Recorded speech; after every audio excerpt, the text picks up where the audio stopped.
This is Bloomberg Daybreak Weekend, our global look at the top stories in the coming week from our Daybreak anchors all around the world. And straight ahead on the program, a big week ahead on Wall Street, a Fed decision and a jobs report. Also out, earnings from Apple. I'm Tom Busby in New York. I'm Kaylee Lyons in Washington, where the House finally has a new speaker, Mike Johnson of Louisiana. I'm Stephen Carroll in London, where the economic data is gloomy, but that could be welcome news for the Bank of England's upcoming meeting. I'm Doug Krisner. China Evergrande faces a critical day in court. That's all straight ahead on Bloomberg Daybreak Weekend. The business news you need to wrap up your week in just one 15-minute podcast. Available on Apple, Spotify, the Bloomberg Business app, and everywhere you get your podcasts. Good day to you. I'm Tom Busby. We begin today's program with a focus on the economy. And this week, not only do we get an interest rate decision by the Federal Reserve policymakers, but we'll cap the week with a jobs report for the month of October. And to help us break it all down, we welcome Bloomberg International Economics and Policy correspondent Michael McKee. Welcome, Michael. Thanks. Great to be here. Now, let's start with that two-day meeting by the Federal Open Market Committee after another pause in interest rate hikes at the Fed's last meeting in September. What are we expecting to see this week? Another pause.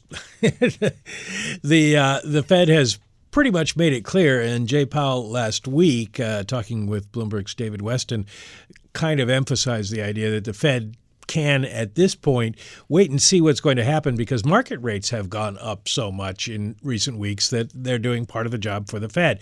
And so if the Fed is worried about inflation going back up again, which they aren't particularly, but you never know these days, then the market rates will help put pressure on the economy and inflation and slow things down more. And also because you have the market rates this high and it slows down the economy, they don't want to pile on and make things worse and send us into recession. So they're going to watch and wait. There's no new economic forecasts and no new dot plot. So it's really only the decision and then what the chairman says in his news conference afterwards. And nobody's really expecting either thing to make a lot of news because Powell's going to want to say we're going to watch the data as they have. So then the focus will turn to the December meeting. But for right now, the Fed is probably going to be one of the lesser influences on the markets next week, which is unusual. But there is a big influence on the markets coming up that very same day, that morning. Why don't you tell us what's going on with the Treasury refunding? Yeah, the Fed figures into that a little bit. Every quarter, the Treasury announces how much it anticipates borrowing for the next 3 months. And, of course, with the deficit where it is now, the Treasury is forecast to announce it will need to borrow $1 trillion in 3 months. That's a lot.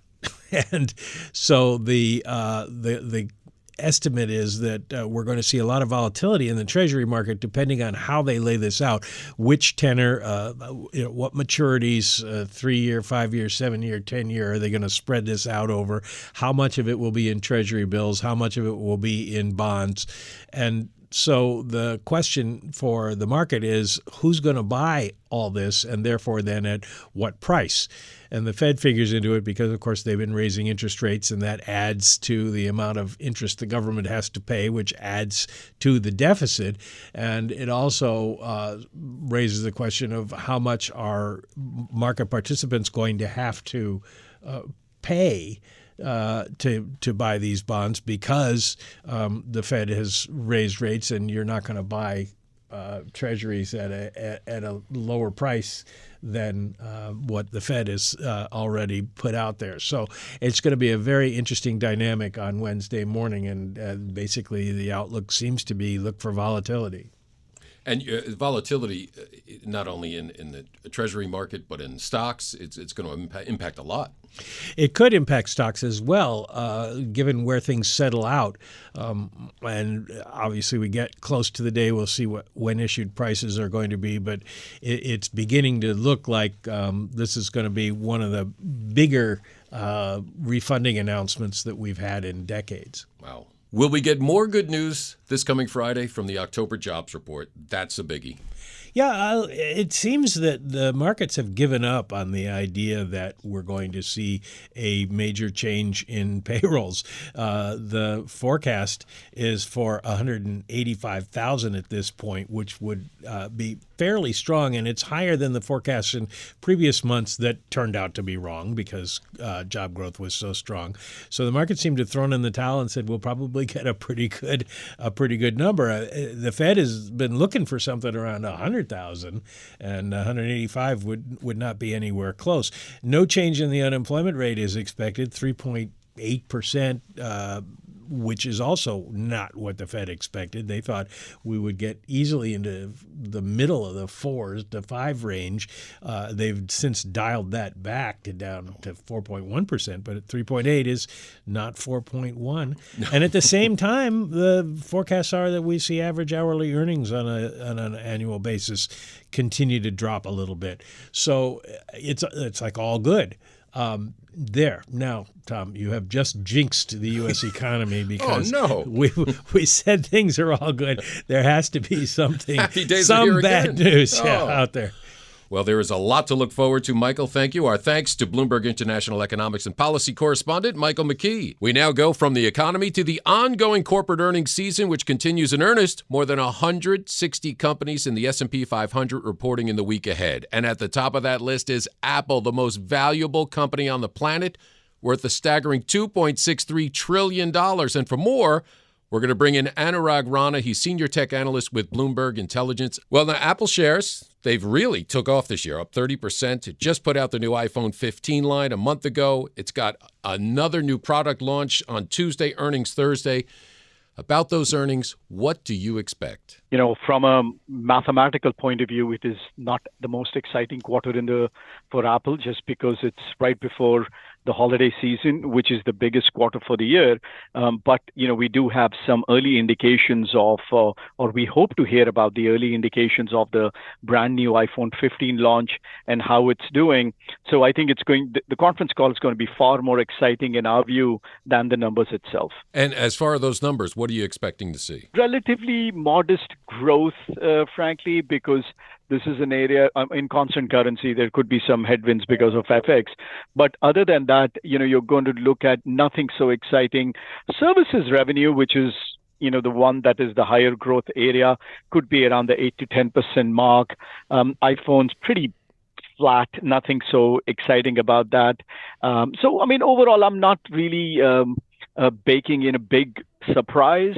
But the comments about the iPhone, and more importantly, how is it doing in China? Everything related to the China iPhone is going to dictate how Apple essentially grows and trades over the next 12 months. Now, how is the iPhone, especially the lineup of the new 15s, how is it doing in China and the rest of the world? I think this is we got some early indications that it's not doing so well in China, but that was just like the first 15 days or 17 days. There's some industry reports. In our view, it should do better in China only because there is an easier comparison to last year. So the Apple story is a little bit more simpler when it comes to the iPhone than most people think about it, because the way I look at it is is a massive base of iPhones around the world. Let's call it 800 and somewhere around 840 million iPhones around the world. The average refresh cycle or average refresh rate for a human being is about 4 years. So at any given year, they're going to sell, let's say, about 220 million units. In good years, they will sell a little bit more. In bad years, they will sell a little less. Last year, we saw a little bit less because of some supply chain problems we faced in China because of COVID, breakout over there. So from that point of time, that comparison becomes a little bit easier in fourth quarter. But then there is some, additional drama going on China with, launch of a new phone, potential nationalism, potential government restrictions. There's a lot of noise around that topic. So when Apple comes out and gives us a clear indication of what's happening in China, I think it's going to be either good for the stock or bad for the stock. Okay, and Anurag, very quickly, Tuesday, we're expecting a new product launch. What do you expect to see from Apple? That's I would say in a very normal way, that is the next upgrade for the Macs. And I think the real fun part over there is they have their own chip, and because of the design chip by them, the Macs have done really well. I think they've been taking market share away from the generic PCs or the high-end PCs for some time, and the performance of these machines are truly remarkable. And I think I would attribute a lot to that, with not just the design of these products, but the chip that they have, built in-house. Wow, well, there's a lot going on, a lot to look forward to. Anurag Rana, Senior Tech Analyst with Bloomberg Intelligence, thank you so much for joining us today. Happy to be here. Coming up on Bloomberg Daybreak Weekend, lawmakers finally elect a new Speaker of the House. We'll look at who Mike Johnson is and what challenges he faces going forward. I'm Tom Busby. This is Bloomberg.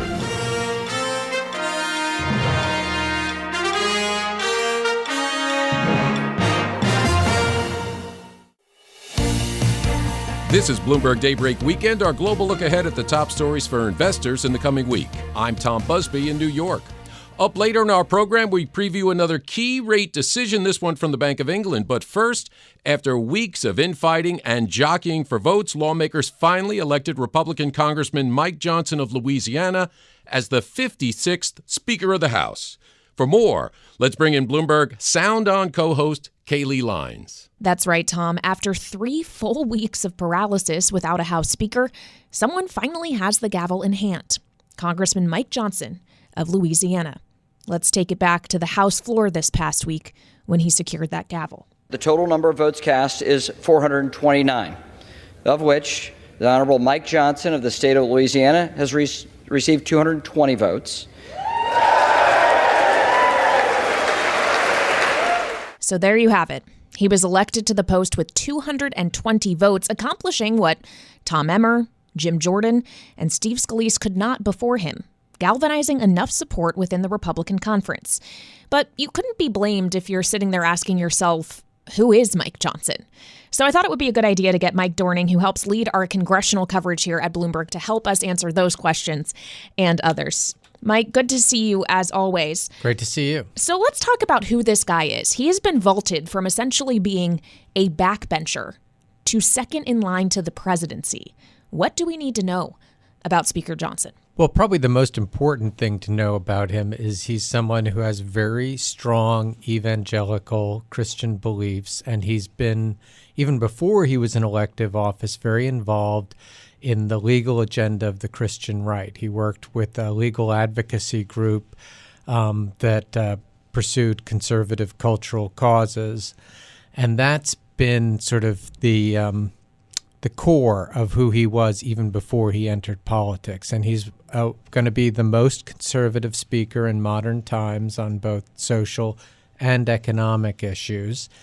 And he's a guy, importantly, who doesn't have a lot of experience yet in these big negotiations. He's just been, as you said, a very junior member of leadership, was not involved in any of the big negotiations. So he'll be taking on a completely new set of tasks. Yeah, and I want to get to that lack of leadership experience in just a moment. But also when we think about the idea that this is a very staunch conservative, it's also important to note this is someone who's pretty closely aligned with former President Trump and was really one of the leaders of the effort within the House to overturn or not certify the results of the 2020 election. And I wonder, especially for those endangered moderates in his conference who are in districts that Biden won in 2020, how much pushback is he likely to get from those individuals because of his position on Trump in the election?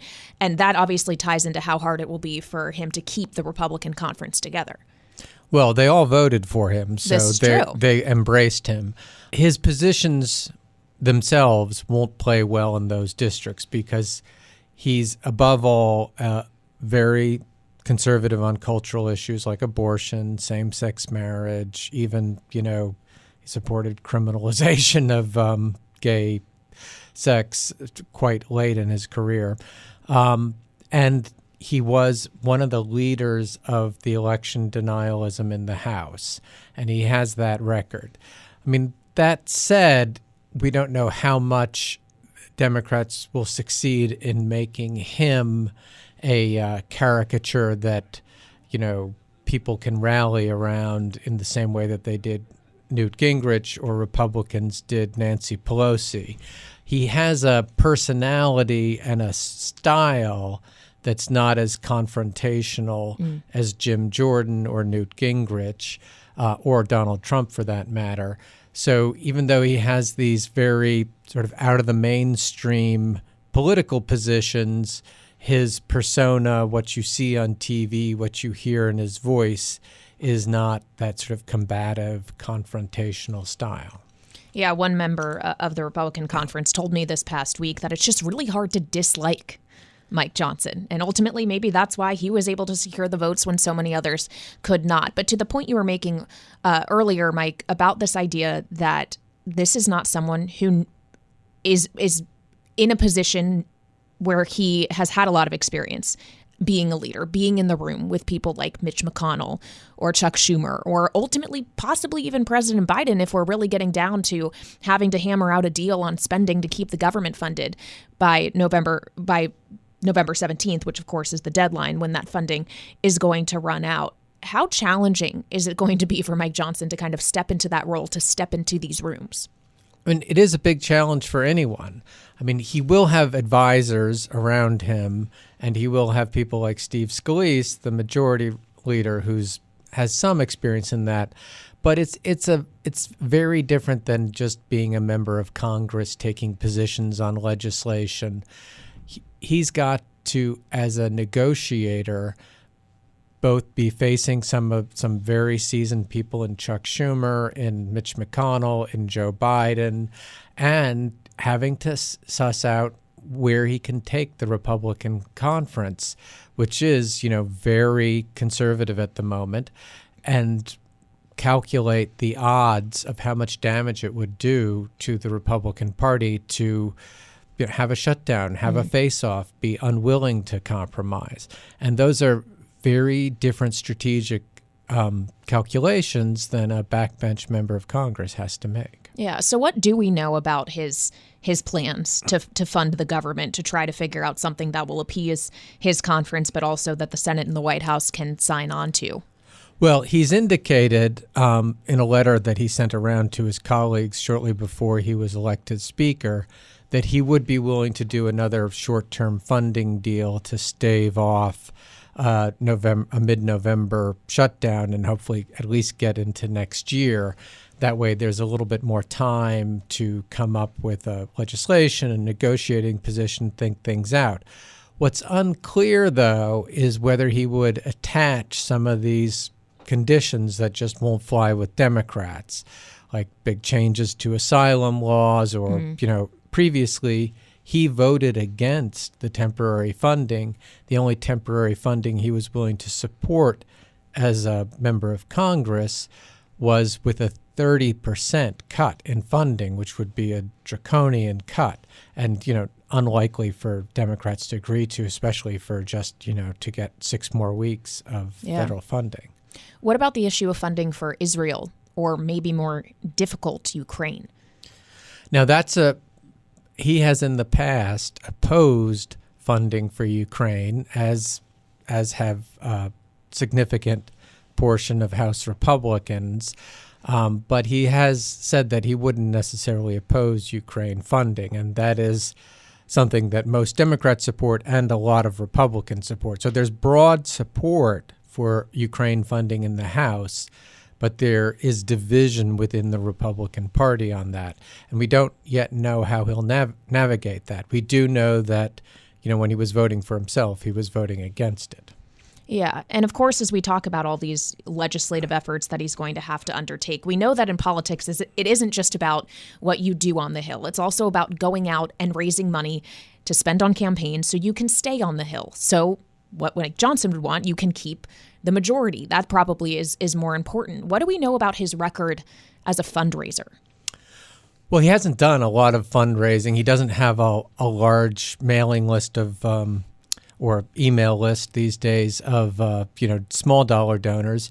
And he hasn't raised a ton of big dollar money, although we do know the oil and gas industry has been a big supporter of his. Not surprisingly, he comes from Louisiana, which is a big oil and gas country, and he's sort of previously pushed against any climate change action, which kind of fits the oil and gas industry's agenda.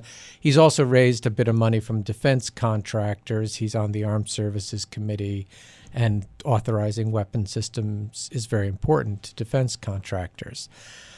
Though he doesn't have that much experience, Kevin McCarthy's top fundraiser has already indicated that he's going to work with the new speaker. So that's someone who really knows how to do this. So on a staff level, they've got the connections. And once you're the speaker, it's going to be very easy to get a lot of big business groups to support you. Yeah, certainly has a lot of work cut out for him. Getting the gavel may have been the easy part. For him, yes. And so the hard stuff still to come. Mike Dorning, who helps lead our congressional coverage here at Bloomberg in Washington, thank you very much. And Tom, we'll send it back to you. Our thanks to Bloomberg Sound On co-host Kaylee Lyons. And coming up on Bloomberg Daybreak Weekend, we take you to Europe. We preview another key rate decision, this one from the Bank of England. I'm Tom Busby, and this is Bloomberg.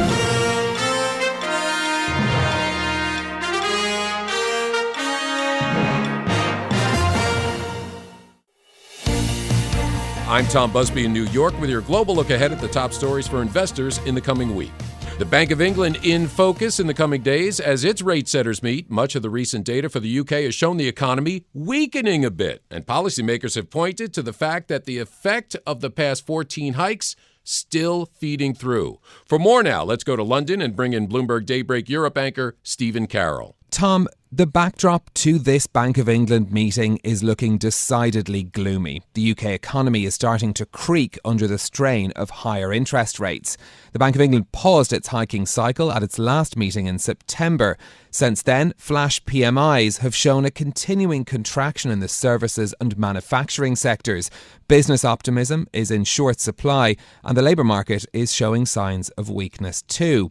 I've been discussing the prospects for this upcoming meeting with our senior UK economist, Dan Hansen. I started by asking him to put the recent data in context for us.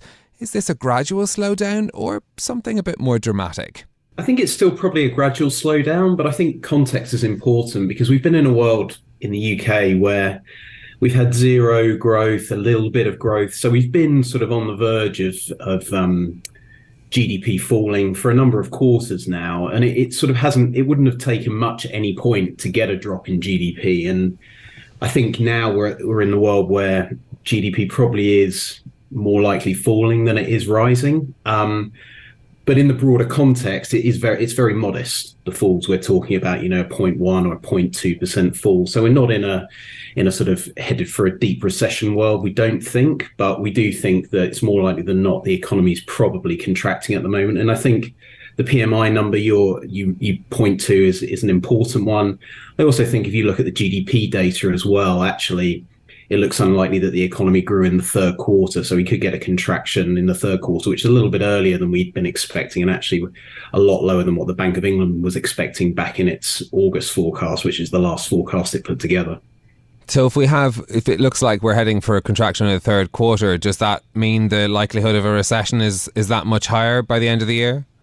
I think it does. I'd just be very cautious about, the word recession. It's obviously a word that people associate with very, very bad outcomes. What I'm saying here is that I think we're headed for a mild recession, particularly relative to historical standards. And it's not, I don't think it's going to feel that much different to the way the economy has been performing over the past 12 months or so, where we've had, as I say, zero growth, maybe a 0.1 or a 0.2 here or there. So it's a very mild recession we think we're heading for, but on the very narrow definition of 2 consecutive quarters of negative growth, we think it's more likely than not we're going to get that by the end of this year.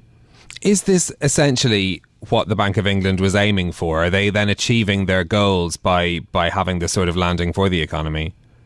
I think on this one, you have to think of the broader context around the UK economy. So the economy's trend rate of growth is probably one and a bit a year, 1% a year. So that means a quarter, you get 0.3-ish a quarter. So it doesn't take much for and that then means that the Bank of England needs to slow the economy so that it grows slower than that, so that the heat gets taken out of the economy. So I think, yes, this is what the Bank of England is aiming for. But in terms of the landing spot between slowing the economy below that 0.3% level and going into recession, there's quite a small landing spot for that. So I think, this is what they're looking to do. This is the only way they have through interest rates to bring the economy back into balance and eventually inflation back to 2%. It's a question too about the lag in the interest rates we've had up until this point. The interest rate rises. One of the members of the Monetary Policy Committee, Swati Dhingra, recently giving an interview in which she said only up to about a quarter of the impact of rate hikes had fed through into the economy so far. What's your analysis of the impact of the rate rises on the economy up until now?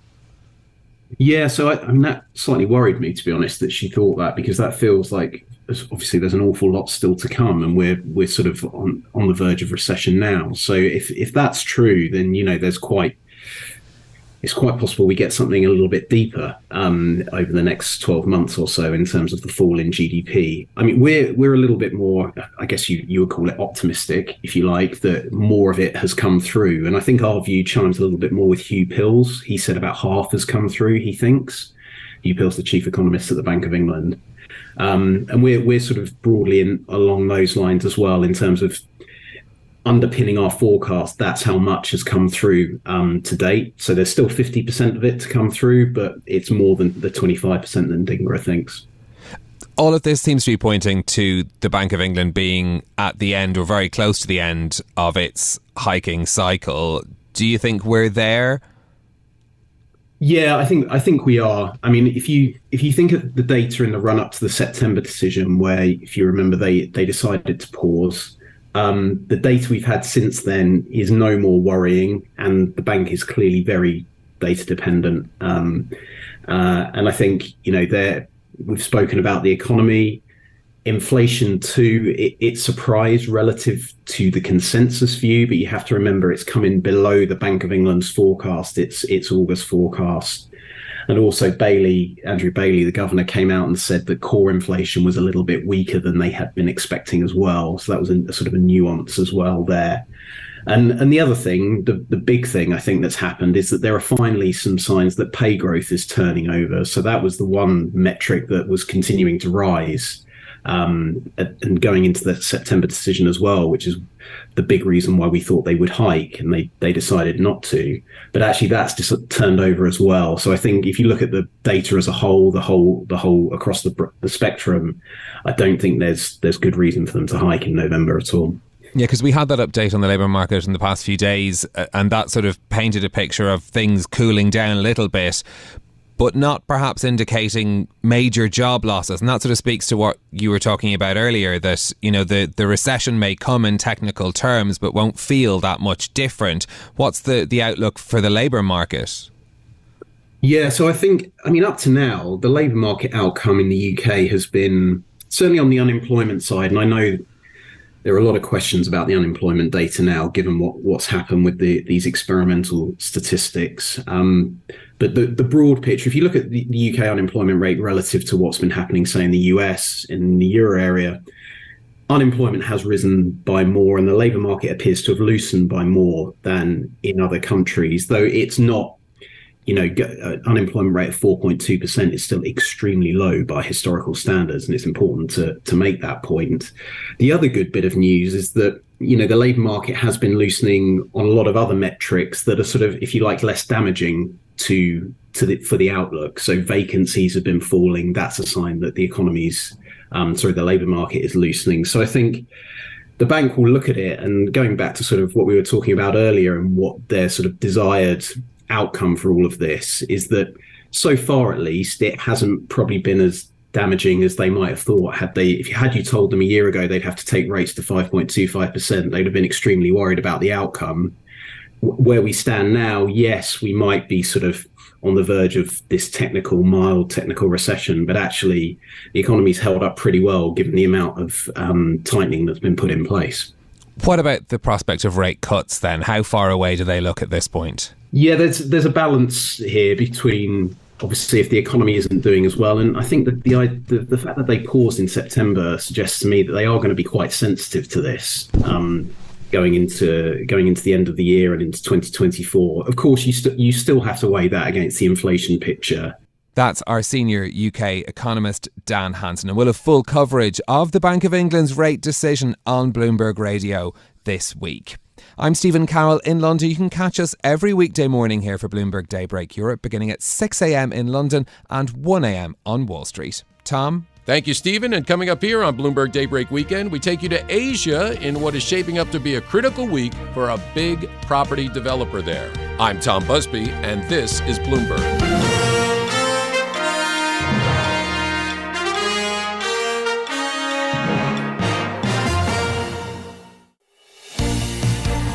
This is Bloomberg Daybreak Weekend, our global look at the top stories for investors in the coming week. I'm Tom Busby in New York.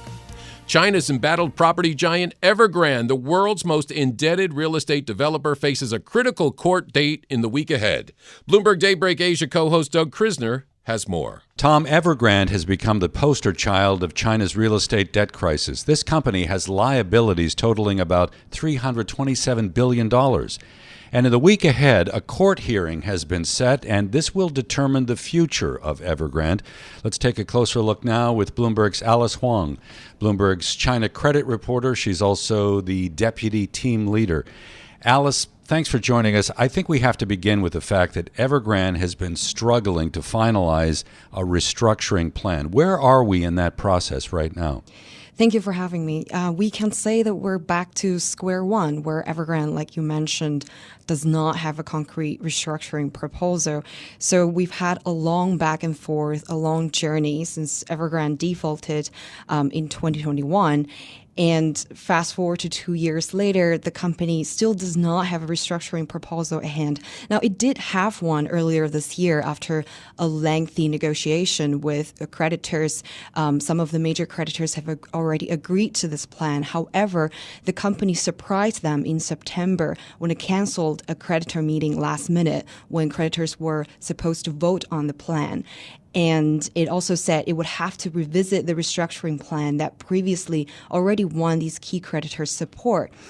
And another development we've seen is that its founder is now under police control. So all of these developments are bringing back the restructuring progress, like I said, back to square one. So I mentioned the court hearing, and the key issue for the judge in this case is to decide whether Evergrande should be liquidated. That seems pretty extreme. Is there any way at any point that this process could be avoided, liquidation? Yeah, so the company has already managed to get delays from the judge, from the Hong Kong judge, several times on the basis that it would have meaningful debt negotiation progress. So last time Evergrande was in court, it planned to get the restructuring plan approved by creditors by the next hearing. And now that's, it's really behind that schedule. And like I said, we're back to the beginning where it doesn't even have a decided restructuring proposal. And winding up hearings have become really popular among frustrated creditors of Chinese developers who have seen little restructuring progress as a way to try to recover losses or at least negotiate with the company. And if the judge gives the company a winding up order, a liquidator can come in, seize and sell its assets to repay its creditors. The fact that it's looking like a thin possibility that Evergrande can ever get its restructuring negotiation done is giving the judge now ample reasons to try to wind up this company. I'm trying to imagine what kind of reaction there would be in markets to liquidation, especially when you consider the case of another very, very troubled property developer, Country Garden. What are analysts saying about the impact of liquidation? Yeah, first of all, like I mentioned, directors and management will lose control, but in reality, the asset seizing process will not be easy. And in terms of market reaction, we don't know about Evergrande per se, but we have seen other developers who have been liquidated and, their bonds were just wiped out because the fire sale will mean that creditors will probably have very little in return. So a lot of the bonds from developers who have been liquidated, their bonds are trading at like 1 cent on the dollar. So less than 1% of face value, really. And it would be a challenge to both jurisdictions in Hong Kong and China to handle what would be the largest insolvency case in recent years. Alice, thank you so much for being with us. That is Bloomberg's Alice Huang. She is our China credit reporter and deputy team leader. I'm Doug Krisner, and you can join Brian Curtis and myself weekdays here for Daybreak Asia beginning at 6 a.m. in Hong Kong, 6 p.m. on Wall Street. Tom? Our thanks to Bloomberg Daybreak Asia co-host Doug Krisner. And that does it for this edition of Bloomberg Daybreak Weekend. Join us again Monday morning at 5 a.m. Wall Street time for the latest on markets overseas and the news you need to start your day. I'm Tom Busby. Stay with us. Top stories and global business headlines are coming up right now.